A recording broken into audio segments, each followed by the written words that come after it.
Assalamualaikum warahmatullahi wabarakatuh. Terima kasih atas kesempatan yang telah diberikan kepada kelompok kami. Kami akan mempresentasikan mengenai modifikasi pati. Dengan judul jurnal yang kami gunakan yaitu pemanfaatan enzim alpha amilase pada modifikasi pati singkong sebagai substitusi gelatin produk marshmallow. Kelompok kami terdiri dari Nadia, Ocha, dan saya sendiri Safira. Penulis jurnal tersebut diantaranya Asmi Zahira, Hafiza Dwi Putri, Warsono Kiat, Rochelle Nacing, dan Dini Wulandari. Tahun terbit jurnal pada tahun 2019. Singkong mengandung pati dalam jumlah tinggi yang dapat dimanfaatkan sebagai alternatif gelatin pada pembuatan marshmallow. Gelatin merupakan protein larut air dan industri pangan berfungsi sebagai agen pembentuk gel, pengental, stabil, pembuih, dan pengemulsi. Gelatin memiliki sifat fungsional yang terbagi menjadi dua, yaitu sifat fungsional gelatin sebagai produk gel dan sifat fungsional gelatin untuk permukaan produk. Pada tahun 2016, menurut BPS, hingga tahun 2015, Indonesia masih mengimpor 100% gelatin dengan jumlah impor mencapai 3,43549 kg dengan harga 25.254.014 US dollar. Selanjutnya akan dilanjutkan oleh rekan saya Nadia. Kepada Nadia, silakan. Terima kasih, Vira. Oke, selanjutnya ada modifikasi pati dengan alpha amilase. Bisa dilihat pada tabel 1, komposisi singkong ini terdiri dari air, yaitu sekitar 58,99%, karbohidrat itu sekitar 37,77%, dan sisanya ada protein, lemak, dan abu. Sumber karbohidrat pada singkong ini terdiri dari pati dan ikatan glikosidik stabil pada pH tinggi, namun terhidrolisis pada pH rendah. Pati sendiri terdiri dari amilosa dan amilopektin. Amilosa dan amilopektin pada produk pangan ini biasanya bervariasi tergantung jenisnya. Namun dengan adanya amilosa ini menunjukkan derajat polimerisasi pati suatu bahan pangan atau kita sebut dengan DP. Modifikasi pati yang digunakan pada penelitian ini adalah menggunakan metode hidrolisis enzimatis karena lebih aman untuk kesehatan manusia dan lingkungan, reaksinya lebih mudah dikontrol, dan produk sampingan yang dihasilkan lebih sedikit. Hidrolisis enzimatis ini menghasilkan produk akhir yang memiliki nilai dextrose ekivalen atau DE yang berbeda. DE sendiri ini adalah indikator tingkat hidrolisis yang menyatakan jumlah total gula produksi atau produk modifikasi pati dalam persen. Semakin tinggi nilai DE, maka semakin tinggi pula tingkat hidrolisis pati. Secara garis besar, modifikasi pati menggunakan metode hidrolisis enzimatis ini memiliki dua tahapan, yaitu likuifikasi dan sakarifikasi. Likuifikasi ini adalah tahap penambahan enzim alpha amilase yang menghasilkan maltodextrin ataupun oligosakarida lainnya. Lalu ada sakarifikasi, ini adalah proses lebih lanjut dari hasil likuifikasi dengan menambahkan enzim yang sesuai dengan jenis produk yang diinginkan. Mengapa menggunakan enzim alpha amilase?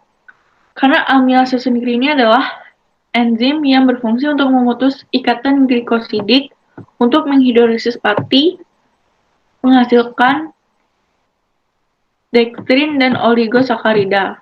Jenis amilase sendiri ini ada alpha amilase, beta amilase, dan gamma amilase. Namun yang sering digunakan adalah jenis enzim alpha amilase. Namun jika tidak ditemukannya enzim alpha amilase, kita bisa menggunakan enzim glukoamilase yang berfungsi memisahkan glukosa dari pati cair secara bertahap sehingga menghasilkan produk akhir berupa gula atau glukosa. Selanjutnya ini ada konsentrasi enzim alpha amilase dan lama inkubasi. Konsentrasi enzim alpha amilase sangat mempengaruhi hidrolisis enzimatis pati singkong. Semakin tinggi konsentrasi enzim, semakin tinggi pula aktivitasnya. Nah, berdasarkan tabel 2, kita bisa lihat bahwa seiring dengan meningkatnya lama waktu hidrolisis, maka nilai DE ini terus naik. Nilai DE ini menunjukkan bahwa semakin lama hidrolisis pati, semakin banyak pula total gula produksi yang terhitung. Banyaknya total gula produksi yang terhitung disebabkan waktu hidrolisis yang lama menjadikan enzim bekerja secara spesifik terhadap substratnya. Hal ini menunjukkan bahwa konsentrasi enzim dan lama hidrolisis pati berpengaruh terhadap maltodextrin yang diperoleh.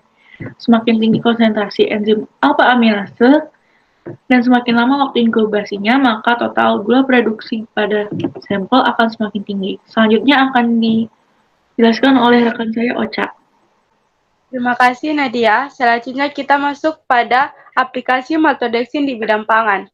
Maltodextrin merupakan produk hidrolisis pati dengan kandungan unit alfa-D-glukosa yang sebagian besar terikat dalam ikatan 1,4 glikosidik dengan dextrose ekuivalen kurang dari 20. Dapat dilihat pada gambar di samping, menunjukkan hubungan lama inkubasi dan konsentrasi enzim terhadap nilai dextrose ekuivalen. Maltodextrin yang memiliki nilai dextrose ekuivalen rendah akan memiliki sifat higrokopis, sedangkan maltodextrin yang memiliki nilai dextrose ekuivalen tinggi akan memiliki karakteristik mudah menyerap air. Peningkatan konsentrasi alfa amilase dan lama inkubasi dapat menghasilkan maltodextrin yang semakin meningkat. Nah, nilai dextrose ekuivalen yang semakin tinggi ini dapat mengurangi kemampuan maltodextrin dalam pembentukan buih yang stabil. Penggunaan maltodextrin di bidang pangan tergolong luas dan masih terus dikembangkan. Salah satu penggunaannya yaitu sebagai alternatif gelatin dalam pembuatan marshmallow. Komponen utama marshmallow yaitu udara dan air, di mana udara berfungsi untuk meningkatkan volume dan tekstur, dan air berperan sebagai media pelarut dan pembentukan sistem gel. Fungsi gelatin untuk marshmallow ini sendiri yaitu untuk mencegah kristalisasi dan sebagai agen penstabil foam selama proses pengolahan. Menurut Suryani dan Fitri 2015, maltodextrin dari hasil modifikasi pati singkong memiliki sifat fungsional agen pembuih yang mendekati gelatin, di mana foam instability ini menjadi salah satu faktor yang mempengaruhi mutu marshmallow. Karena semakin baik foam instability, maka semakin baik kualitas marshmallow yang dihasilkan. Dari gambar yang telah ditampilkan ini menunjukkan hubungan lama inkubasi dan konsentrasi enzim terhadap foam instability. Gambar ini menunjukkan pembuatan marshmallow dengan konsentrasi enzim 100 gram dan lama inkubasi selama 10 menit yang menghasilkan foam stability yang baik. Nah, selain foam stability yang tadi, ada juga foam capacity, di mana dia menjadi salah satu faktor penentu kualitas marshmallow karena berkaitan dengan sifat fusional gelatin terhadap sifat permukaan marshmallow. Nah, maltodextrin yang dihasilkan dari modifikasi pati singkong menggunakan enzim alfa amilase dan lama inkubasi memiliki kemampuan buih yang berbeda-beda, di mana meningkatnya waktu inkubasi dan konsentrasi enzim akan menyebabkan peningkatan nilai dextrose ekuivalen, di mana pada nilai dextrose ekuivalen yang tinggi, kemampuan maltodextrin dapat dalam pembuatan buih juga akan menurun. Kesimpulan dari jurnal yang digunakan yaitu hasil analisis maltodextrin menunjukkan adanya potensi sebagai alternatif gelatin pada marshmallow dengan pengkondisian konsentrasi enzim dan hidrolisis pati sehingga dapat memperoleh maltodextrin sebagai agen buih dan mencegah pembentuk kristal. Ini memiliki sifat fungsional yang mendekati gelatin, sehingga dapat disimpulkan bahwa maltodextrin dikembangkan lebih lanjut sebagai alternatif penggunaan gelatin pada produk marshmallow. Itu saja hasil presentasi dari kelompok kami. Sekian dan terima kasih.